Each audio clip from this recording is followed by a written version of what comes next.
In our AUS ID card template. This is a Photoshop document I've created for you guys. It is the standard Australian ID card size, and I'm going to quickly jump into image canvas size just to give you an idea of how big it is. Let's switch from pixels to centimeters at 9.6 by 6.1 centimeters. Now for this, it is important to know that I have created a bleed area. It is a standard print sort of situation.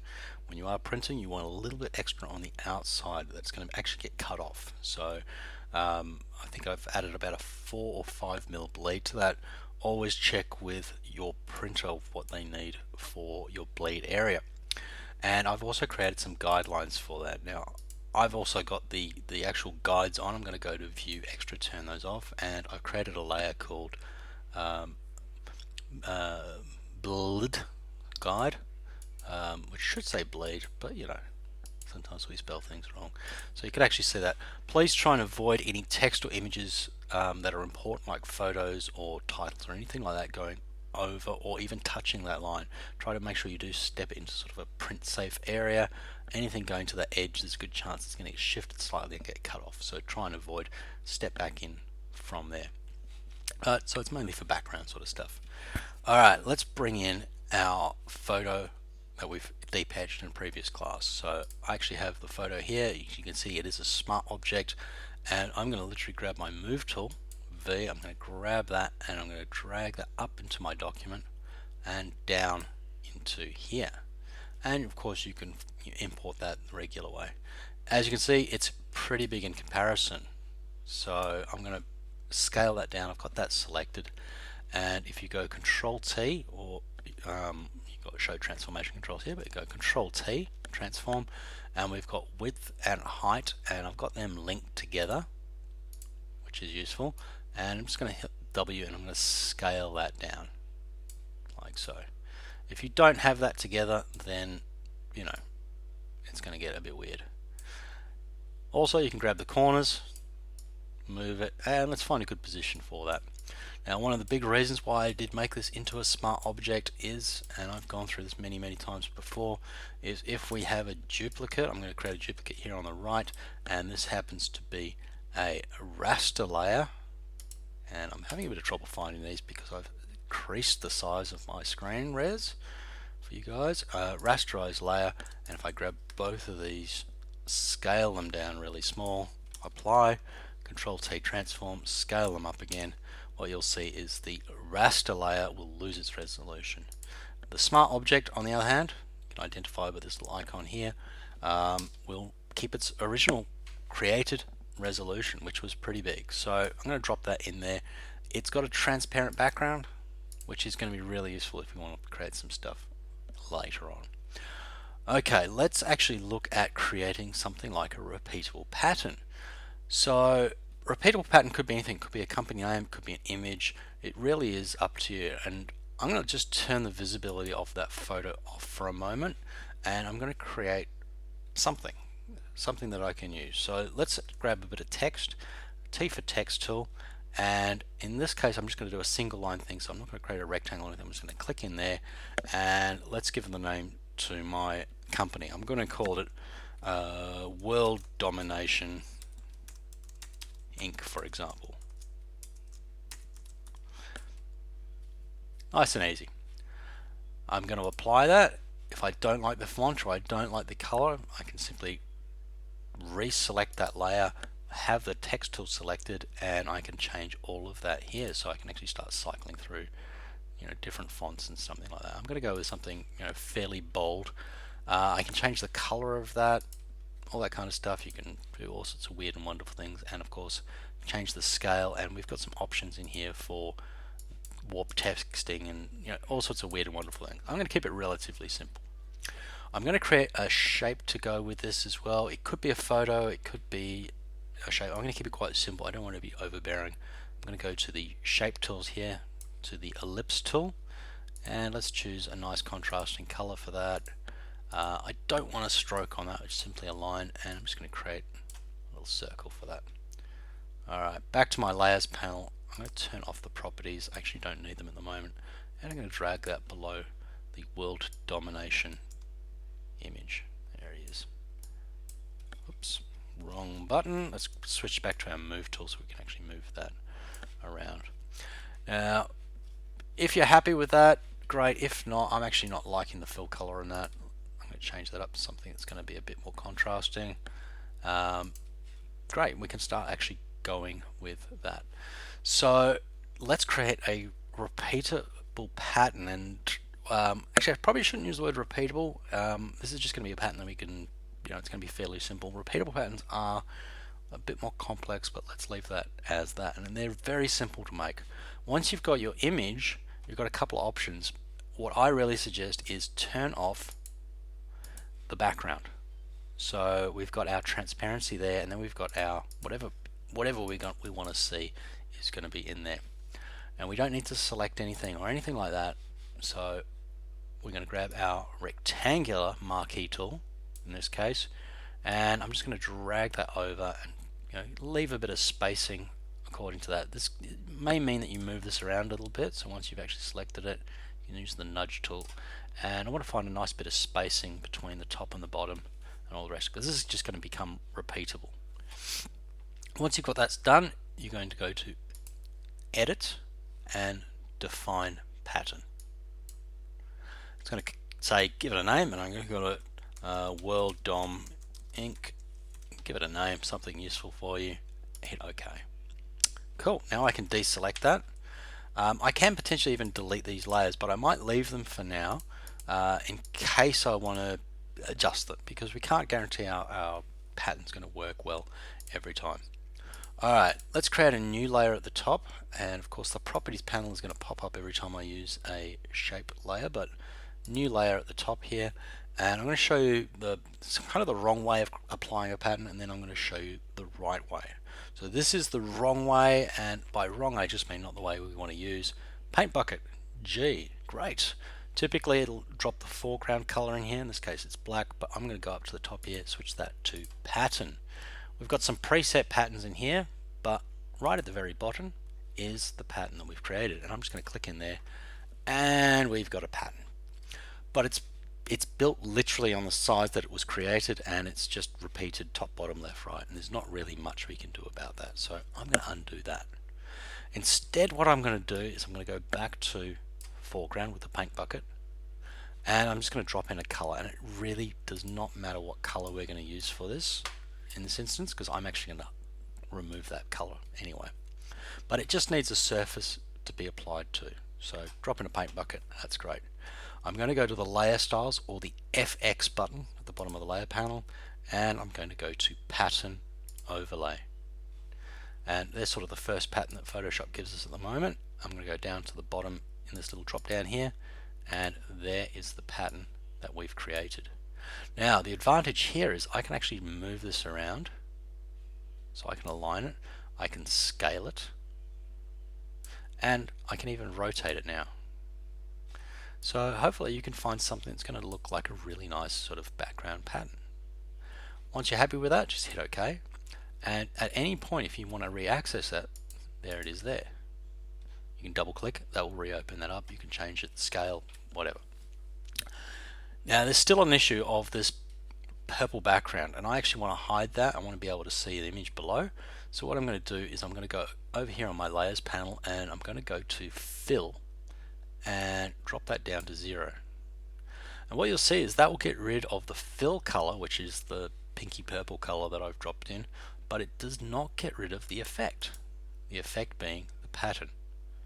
If I turn the fill back up to 100 and I go to opacity and I start lowering that, it will actually lower the opacity of the layer and the effect. So I actually don't want to do that, but you do have control over both. So in this case, fill, 0, awesome.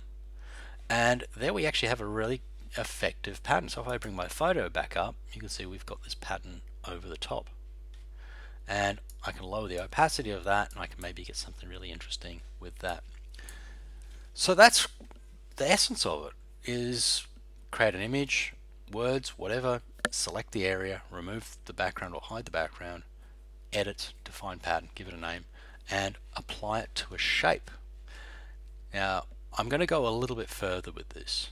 So if I double click on pattern or open up the layer style panel once again, there's my pattern, great. if I try and use any of these other effects, they're actually not going to work that well. So for example, if I go drop shadow, you're probably going to notice that there isn't really much of a drop shadow showing. I'm going to apply it anyway because it is actually there. I'm going to grab my move tool, and if I move my layer, this big purple layer, you can actually see the shadow is applied to that layer, not to the effect. So I'm going to undo that. So let's get rid of that drop shadow effect there. This trick is if you want to add further effects to your pattern. Now you may not want to, but if you do, this is a great technique. All we're going to do, let's rename our layer. I'm going to call it pattern. Right click on it and convert to smart object. So when a smart object's created, it will encapsulate everything that's involved in that. And there it is there.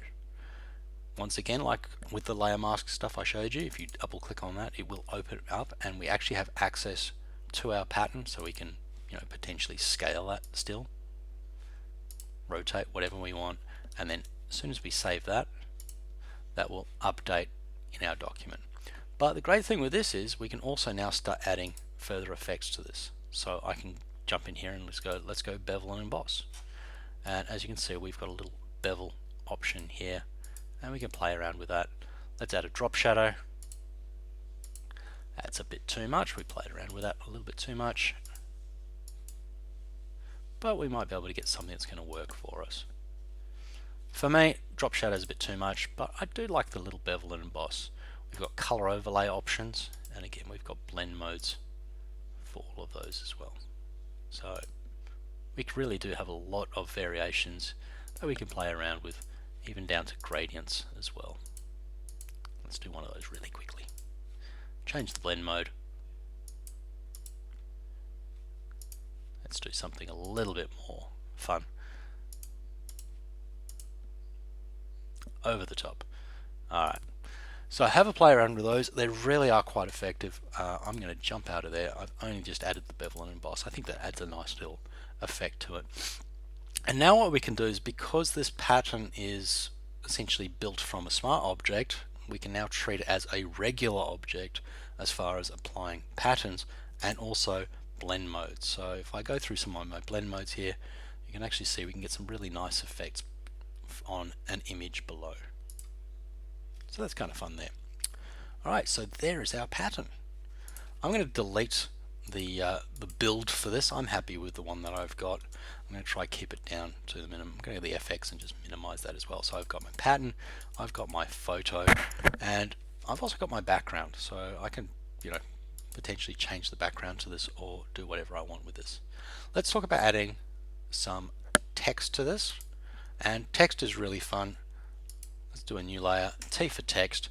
And there's a couple of ways of doing this. One is to just grab your text tool, find a text that you want to use, find a color for it that you want to use. I'm going to switch back to black and click, and it's going to come up with Lorem Ipsum, which is essentially Latin gibberish as a fill-in for graphic design. And put your company name. Awesome. So that's one way of doing it. It's just click and start typing. If you do that, it will just continue on forever. So if you need to skip a line, you can press the space key. To get out of there, you either hit the tick key to apply or cancel. The options for applying is essentially all you do is you hit escape, and that will also apply as well. Awesome. Let's have another look at another option for doing text. And all we do for this is we're going to create a text box. And this is one of my preferred ways of doing this for design. You click with a text tool and you say, this is the area that I want to fill with text. We've got options for changing the size and scale of your font. And we actually haven't got any words in here yet. This is just the Lorem Ipsum gibberish. And we can start typing in here. So we could do things like write name, and I'm going to call them that. Hit enter and it's going to drop down. Age. So think about what and how you want to apply how you want to apply the information. do check your spelling. So Photoshop does have a spell check. It's not the best, but it is there. You can select the stuff, you right click, and you can go check spelling, and it's instantly picked up that word, whatever that is, and it's got no suggestions, but it gives you the option if there are spelling suggestions. I'm going to ignore, oh, license, okay, well, maybe I should spell it that way, and done. So if we want to change the font, we can select an area specifically, and we can cycle through different fonts, and we can change the sizing. We also have some options outside of that, so I'm going to escape out of there. I still have that layer selected. I'm going to T for text, make sure I'm on there, and this little box here, this is going to give us our character and paragraph panel right here. So this has got our size. It's also got some other things in here, like changing the spacing of our lines. We can change the spacing between our letters, and also we can change things like the height of our letters as well, and also the beginning point of our paragraphs. There's a few other things in here. We've got italics. We can change from uppercase to lowercase. So there's a huge amount of things to have a look at in here. There are a few other weird ones in here besides paragraph spacings, so do have a dig around there. But we've also got this little option here for doing some weird warping to our text. Take this with a pinch of salt. Sometimes it's good, sometimes it's not, but we've got things like, we can add some arcing to our text, or really weird things like twist, for example, and we've got some weird distortions in that. So that could be useful in certain circumstances, but I'm going to step out of that. I'm not a big fan of this font here. I'm just going to delete that for now. There is one other thing I want to mention, is that if for whatever reason your text goes beyond, and I've made this pretty small, so all the predictive stuff is coming up. That will disappear in just a second. There it is. And have a look at this bottom right corner square. It's very hard to see, but I'm going to zoom in a little bit for that. As soon as I go beyond the capabilities or the area of the text box, a little plus sign appears. Now you've got to be careful for that, because what that is saying is that there's text that is now outside of the box, and you either need to increase the box size until it will actually read it, and that X will go away, or decrease the font size. So it's just a little trick. Be aware of it. As soon as it that becomes an issue, then jump in there. Alright, let's have another jump into the text. There are a few other little really good tricks that I want to mention in this, and that is drawing around a circle. So this name thing that I've got here is not fantastic. This font here doesn't work, so once again I'm just going to leave that as is. We missed an extra bit there. Let's talk about doing text along a path. So we can actually manually create a path using the pen tool. Make sure it's set to path, or we can use a shape tool. I'm going to do something really simple like create a stamp. I'm going to use the ellipse tool, and I'm going to set that to path. It will still work as a shape, but path is more destructive, and I'm just going to create a circle for that. There he is there. Oh. Now with the shape tools down here, they are vector based, and above that is an arrow. So this is the path selection tool. The shortcut is A. It is different from the move tool that we're quite used to, which is V. This has two options, path selection and direct selection. Let's just focus on path selection now, and it's going to allow me to move that shape around. Great. Let's find a nice position for that. Now what I can do is go T for text, grab my text tool, and as I move this over the circle, you'll see it will get this, it'll change, and it will say, hey, do you want to write on that text? So I'm going to go, I actually want this to start around about here, and I'm going to click on there, and it's going to fill in some text. So it's Lorem Ipsum again. I'm actually going to steal name and whatever that is, or you can type in your own stuff. So I'm just going to grab that, I'm going to go copy, and let's go to this one, double click and paste. Awesome. Once we've got that, we can actually start, changing the size and the font and the spacing, all that fun stuff that we looked at before, and start getting that to actually follow that shape of that circle. If you do wish to move the starting point of that circle, you can. So what you want to do is you want to grab your path selection tool, and you can actually see I can start moving that start and also end point of that. And also, if you drag inwards or outwards, step back a bit, you can actually push it to go inside the circle or outside the circle.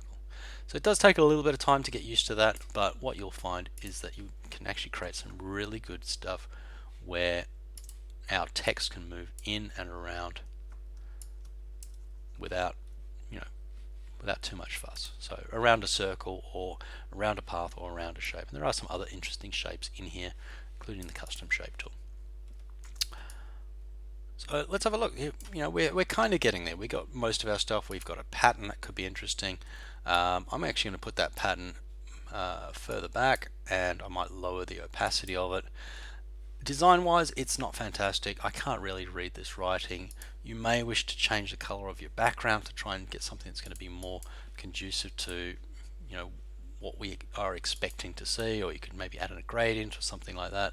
But start having a play around of what's actually going to work for creating your image and your logo and your card and stuff like that. Once we get the basics of this, be able to deep etch, do start having a look at bringing auxiliary assets in thing, adding signatures, signature boxes, barcodes, anything else that you can think of.